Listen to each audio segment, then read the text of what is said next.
আমি কিন্তু এখানে বাদশাহী চিংড়ি করার জন্য দেখো এখানে 1 কিলো পরিমাণ চিংড়িটা আমি কিন্তু ভেজে নিলাম, হালকা ব্রাউন করে আমি ভেজে নিয়েছি।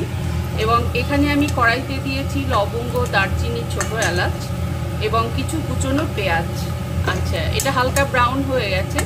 এবার আমি যেটা করব দেখো, এর মধ্যে আমি দিয়ে দেব স্বাদ অনুযায়ী লবণ এবং দিয়ে দেব একটু হলুদ গুঁড়ো। আচ্ছা, একটু হলুদ গুঁড়ো দিয়ে দিলাম। আচ্ছা, একটু নাড়াচাড়া করে এখানে দেখো কড়াইতে আমি তেলটা অল্প দিয়েছি, কেননা মাছ ভাজার যে তেলটা সেটা কিন্তু অনেকটাই বেশি আছে, আমি পুরোটা কিন্তু ঢেলে দেবো কড়াইতে। আচ্ছা, এখানে দেখো আমি গ্রাইন্ড করে নিলাম এখানে পেঁয়াজ, আদা, রসুন, জিরে, ধনে এবং লঙ্কা। এটা মূলত পেস্ট করে নিলাম আমি গ্রাইন্ডারে, এটা আমি দিয়ে দিচ্ছি। এখানে যেহেতু 1 কিলো পরিমাণ চিংড়ি আছে, অতএব আমার কিন্তু পেস্টটা পুরোটা প্রয়োজন।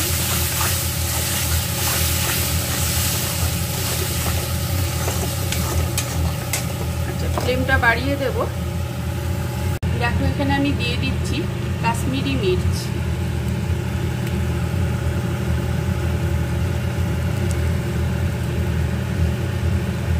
আচ্ছা, এরপরে দিয়ে দেব আমি একটু বিশেষ ধরনের মশলা,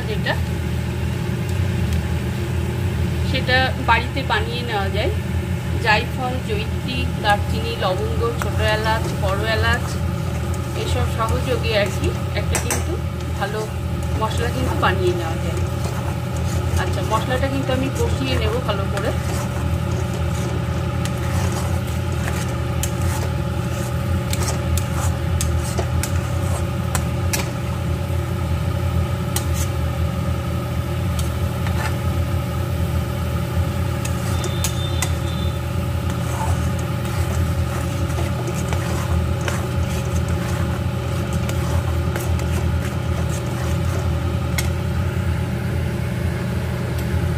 মশলাটা কষানোটাই আসল, মশলাটা যত কষানো হবে আর কি টেস্টটা অনেক বেটার আসবে এবং কাঁচা ভাবটা একদমই থাকবে না।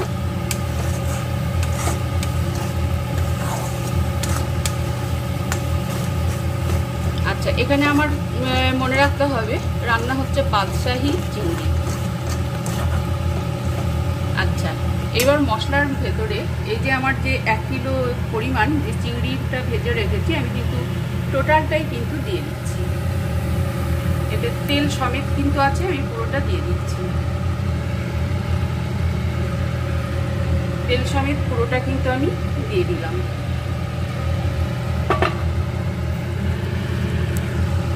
আচ্ছা, এবারও কিন্তু খুব ভালো করে কিন্তু কষিয়ে নিতে হবে।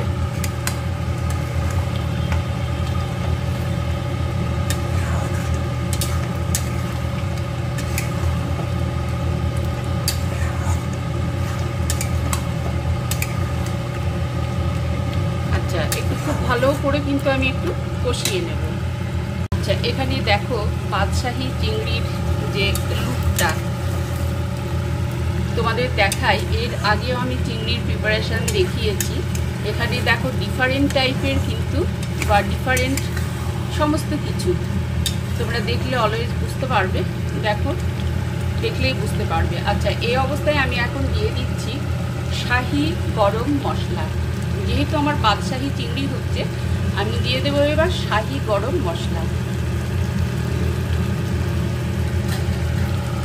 আচ্ছা, এটা দিয়ে ভালো করে কিন্তু নাড়াচাড়া করে নেব।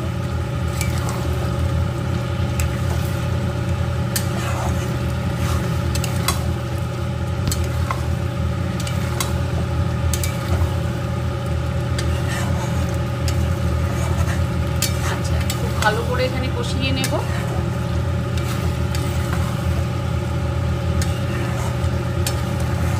অবশ্যই প্রচণ্ড ইয়াম্মি লাগবে খেতে, ভীষণ ভীষণ টেস্টি।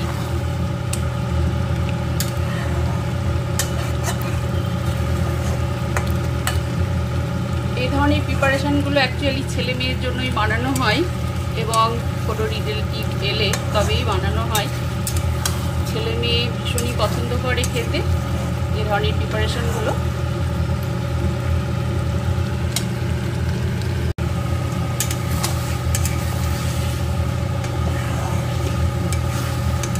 আচ্ছা, এই অবস্থাতেও কিন্তু খাওয়া যায়, কিন্তু ভীষণ রিচ হয়ে যাবে। তোমরা বুঝতেই পারছো এই ধরনের রান্নাবান্নাগুলো সাধারণত প্রচণ্ড রিচ হয়, যার জন্য প্রতিনিয়ত এগুলো করা যায় না, কারণ প্রতিদিনের খাবার নয় এগুলো। প্রতিদিন খাবার খেলে এগুলো পেটের 12টা বেজে যাবে।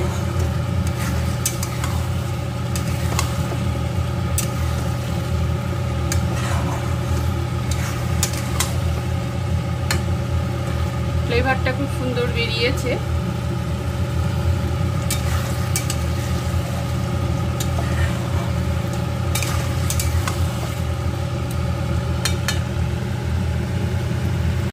দেখো, এখানে আমরা যতটা গ্রেভি রাখবো ততটাই কিন্তু জলটা দেব। যে যেমন গ্রেভি পছন্দ করবে সেই অনুযায়ী কিন্তু জলটা দিতে হবে।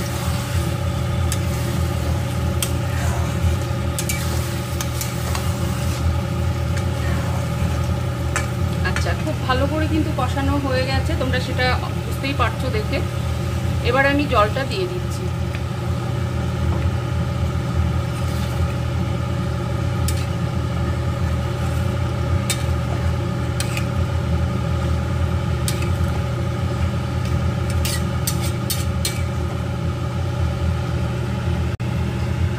এখানে দেখো, বাদশাহী চিংড়ি যেহেতু হচ্ছে, আমি এখানে অল্প একটু পরিমাণে কিন্তু ঘি দেব।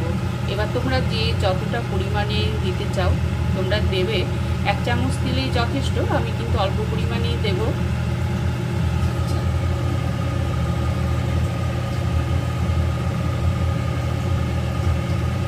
আমি কিন্তু অল্প পরিমাণেই কিন্তু ঘিটা দিলাম।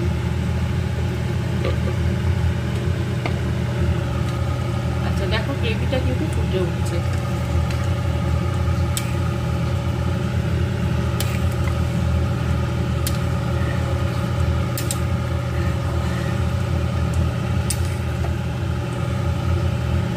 আচ্ছা, ফ্লেমটা বাড়িয়ে দিয়েছি, আমি একটু ভালো করে এবার ফুটিয়ে নেব। এখানে বাদশাহী চিংড়িটা পুরো কমপ্লিট হয়ে গেছে, ফুটছে, এবং কিছুটা পরিমাণে যে ঘি দেওয়া হয়েছে সেটা কিন্তু সহজেই বোঝা যাচ্ছে।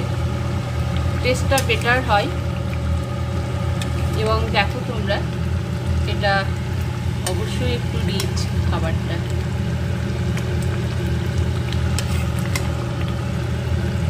দেখো, তোমাদের সঙ্গে শেয়ার করলাম। তোমাদের যদি ভালো লাগে অবশ্যই রেসিপিটা একবার ট্রাই করবে। ঠিক আমি যেমনভাবে করলাম, আমারটা ঠিক শেয়ার করলাম। অনেকে অনেকভাবেই করে থাকে প্রতিনিয়ত, এমন কিছু রান্না না, তবে আমি যেভাবে রান্নাটা করি বাদশাহী চিংড়ি, আমি সেভাবেই তোমাদের সঙ্গে শেয়ার করলাম। তোমরা নেক্সট টাইম অবশ্যই একবার ট্রাই করবে। তো ঠিক আছে বন্ধুরা, আজকে এই পর্যন্তই। আবার পরবর্তী রেসিপি নিয়ে আবার দেখা হবে।